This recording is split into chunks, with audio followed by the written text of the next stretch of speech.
Hello everyone, welcome back to my channel. आज मैं आपके साथ शेयर करूंगी अपना गोवा ट्रिप का डे 3। ये हम लोग का घूमने का लास्ट डे था। फिर नेक्स्ट डे हम लोगों की फ़्लाइट थी। तो ये हम लोग जा रहे थे अगोंडा बीच, जो द ललित से अराउंड 20-25 मिनट्स की दूरी पर है। ये राजबाग बीच से बड़ी है और यहाँ पर ज़्यादा एक्टिविटीज़ भी हैं करने को। इसके बाहर मार्केट भी है और रेस्टोरेंट्स भी काफ़ी पड़ते हैं। और क्राउड भी इसमें इतना ज़्यादा नहीं है। हम लोग जैसे एक दिन पहले पारोलम बीच जाना चाह रहे थे, वहाँ नहीं पहुँच पाए थे। वहाँ पर पार्किंग हम लोग को नहीं मिली थी।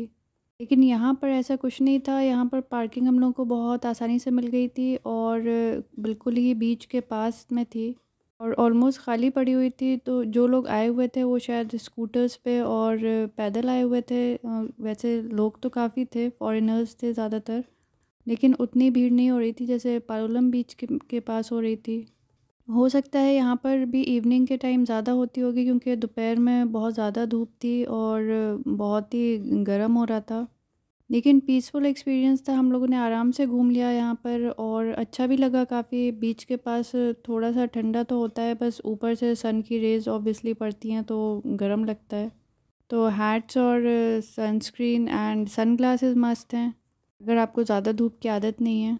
हम लोगों का तो प्लान था शाम तक यहाँ रुकने का और सनसेट देख के जाने का, लेकिन बच्चे परेशान हो रहे थे, उन्हें बहुत गर्मी लग रही थी और बीच पर छोटे छोटे क्रैब्स दौड़ते रहते हैं तो उन लोगों को थोड़ा वो अजीब लग रहा था। वैसे तो वो हार्मलेस होते हैं, बहुत ही छोटे छोटे होते हैं स्पाइडर्स की तरह, लेकिन इन लोगों ने कभी देखे नहीं हैं तो इसलिए थोड़ा डर रही थी दोनों और बीच पर वॉक नहीं करना चाह रही थी। इन लोगों को बार बार यही हो रहा था कि हम लोग वापस अपने होटल वाली बीच में चलते हैं।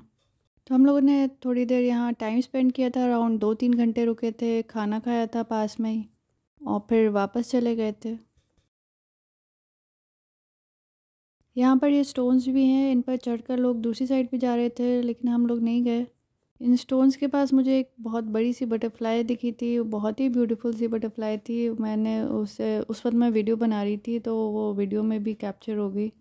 मुझे बाद में रियलाइज़ हुआ कि मैंने बटरफ्लाई की भी वीडियो बना ली है और वो मैंने शॉर्ट्स में शेयर किया हुआ है, आप चाहें तो उसे देख सकते हैं। यहाँ पर जो बटरफ्लाई बीच है वहाँ पर भी काफ़ी सारी बटरफ्लाइज रहती हैं और बहुत ही अच्छी बीच है। वहाँ बोट से जा सकते हैं या फिर आप वॉक करके अराउंड आपको 3 किलोमीटर वॉक करना पड़ेगा, फिर वहाँ पहुँचेंगे। बोट राइड वाले बता रहे थे कि वो बटरफ्लाई बीच और एक दो बीचेस और घुमाते हैं बोट राइड में, लेकिन हम लोगों ने बोट राइड नहीं की थी क्योंकि हम लोगों को सेफ़ नहीं लगती है ज़्यादा। अगर सबको स्विमिंग आती होती तो हम लोग आराम से कर लेते, क्योंकि ऐसी बोट्स के पलटने का डर रहता है। वैसे तो काफ़ी लोग करते हैं और सभी लोग ऑलमोस्ट करते होंगे जो भी टूरिस्ट यहाँ पर आते हैं, लेकिन हम लोगों को जो चीज़ सेफ़ नहीं लगती है उसे अवॉइड ही करते हैं। और ये देखिए बीच के पास ही बिल्कुल पार्किंग थी और ये काफ़ी एंड में जाके मिलती है। आप टी पॉइंट से लेफ़्ट टर्न हो जाएं और सीधे जाते जाएं तो एंड में ये साइड रोड आती है, डर्ट रोड टाइप ही है। ये उस वक्त ऑलमोस्ट खाली पड़ी हुई थी, हो सकता है शाम में ज़्यादा भीड़ आती होगी तब भरती होगी, और फ्री पार्किंग थी। उसके जस्ट सामने भी एक होटल था और फिर हम लोग थोड़ा आगे चल के आए तो ये एक रेस्टोरेंट मिल गया था। वैसे यहाँ का फेमस एक फातिमाज रेस्टोरेंट है जो बहुत ज़्यादा बिजी था। हम लोगों ने बाद में जाके देखा वो थोड़ा सा आगे है, लेकिन बच्चे वॉक नहीं करना चाह रहे थे तो हम लोग फिर यहाँ जो पास में ही रेस्टोरेंट मिला उसमें बैठ गए थे। इसका नाम रोज़ा मिस्टिका है और यहाँ पर रेट्स काफ़ी नॉमिनल से थे, बहुत ज़्यादा हाई नहीं थे। तो यहाँ पर हम लोगों ने लिया था चिकन टिक्का और एक फ़िश थाली ली थी। चिकन टिक्का ठीक ठाक था, लेकिन फ़िश थाली हम लोगों को इतनी ज़्यादा पसंद नहीं आई। उसके टेस्ट बहुत डिफरेंट से लगे, लोकल टेस्ट थे, हम लोगों को आदत नहीं है इन टेस्ट की तो इसलिए शायद पसंद नहीं आए। कि प्रॉन करी तो अच्छी थी, काफ़ी टेस्टी लगी, लेकिन बाकी कुछ हमें समझ में नहीं आ रहा था उस बाकी चीज़ों का टेस्ट। लेकिन अगर आपको ऑथेंटिक गोवा की कुज़ीन खानी हो और आराम से पीसफुली खानी हो तो यहाँ ज़रूर खाएं। यहाँ पर भी भीड़ नहीं थी इस रेस्टोरेंट में, और फिर हम लोग आगे ऐसी मार्केट में घूमने गए थे तो फातिमाज़ रेस्टोरेंट मिला था, तो वहाँ पर बहुत भीड़ थी, जो वो ज़्यादा फेमस है। फिर हम लोग वापस होटल आ गए थे और यहाँ राजबाग बीच आ गए थे फिर से सनसेट के टाइम। तो दोनों दिन हम लोगों ने राजबाग बीच पर ही सनसेट देखा और बच्चों ने यहाँ पर ही एंजॉय किया शाम को, क्योंकि ये लोग बीच टॉयज़ लेके आ गए थे गोंडा बीच से, और और बच्चों को मेन अट्रैक्शन बीच का यही था कि ये सैंड टॉयज़ से खेलेंगे, क्योंकि ये लोग वीडियोज़ में देखते रहते थे, तो इन लोगों को यही शौक आता था। तो इन लोगों ने फाइनली कैसल बना ही लिया अपना बीच पर।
यहाँ पर हम लोग काफ़ी देर तक रहे थे सनसेट के, काफ़ी बाद तक भी रहे थे, और यहाँ पर नारियल पानी भी पिया।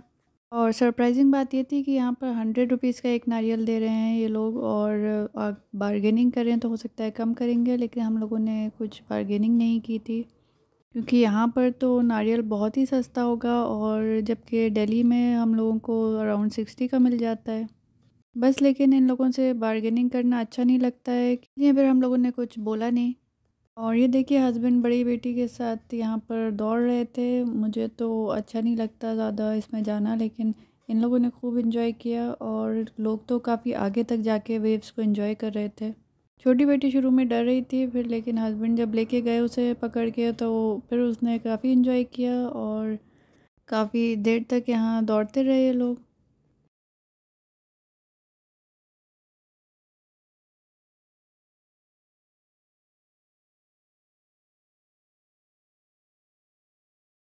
और ये है नेक्स्ट डे का होटल का क्लिप। ब्रेकफास्ट करने के बाद बड़ी बेटी ने ज़िद की कि उसे स्विमिंग करनी है फिर से, तो वो स्विमिंग करने आ गई थी।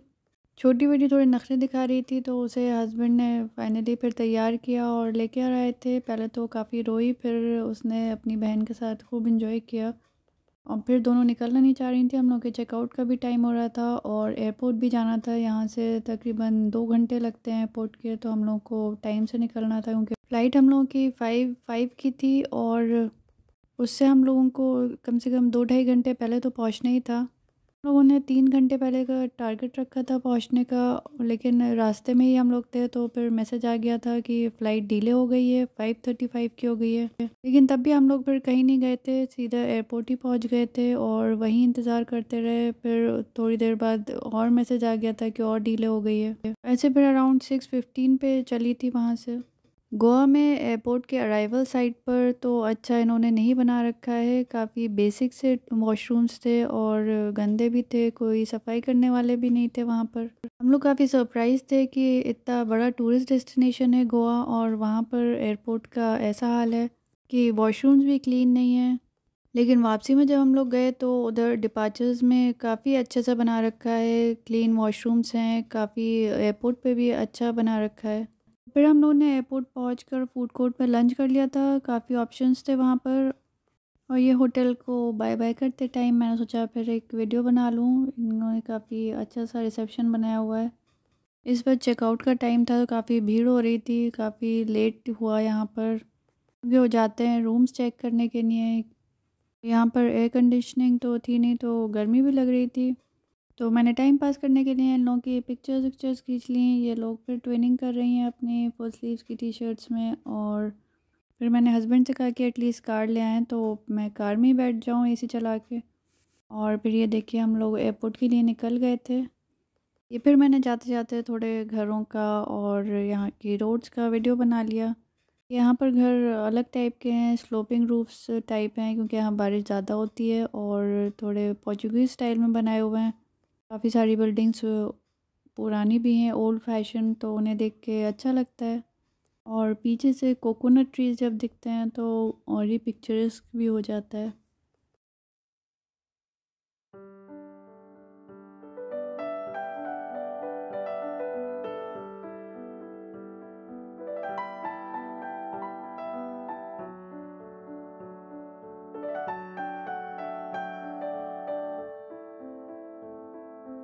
तो ये था हम लोगों का साउथ गोवा से फिर नॉर्थ गोवा का ट्रिप। और ये देखिए एयरपोर्ट पे इन लोगों ने 3D इमेजेस बना रखी हैं। काफ़ी आर्ट वर्क कर रखा है इन्होंने एयरपोर्ट पर डिपार्चर्स वाले सेक्शन में। लेकिन ये टोटली ऑपोजिट है अराइवल्स से। यहाँ पर सब कुछ अच्छा था, नीट एंड क्लीन था, वॉशरूम्स भी अच्छे थे। हम लोगों को वैसे लग रहा था कि अगर ये डिपार्चर्स भी ऐसे ही होगा जैसे अराइवल्स का था तो कैसे रुकेंगे यहाँ पर 2-3 घंटे। लेकिन ये टोटली ऑपोजिट था, यहाँ पर सब कुछ अच्छा था, साफ़ सुथरा था। फिर वेट करने का भी टाइम इतना ज़्यादा पता नहीं चला। आज के लिए बस इतना ही। अच्छा लगा तो प्लीज़ लाइक करिएगा और प्लीज़ सब्सक्राइब करिएगा मेरे चैनल को।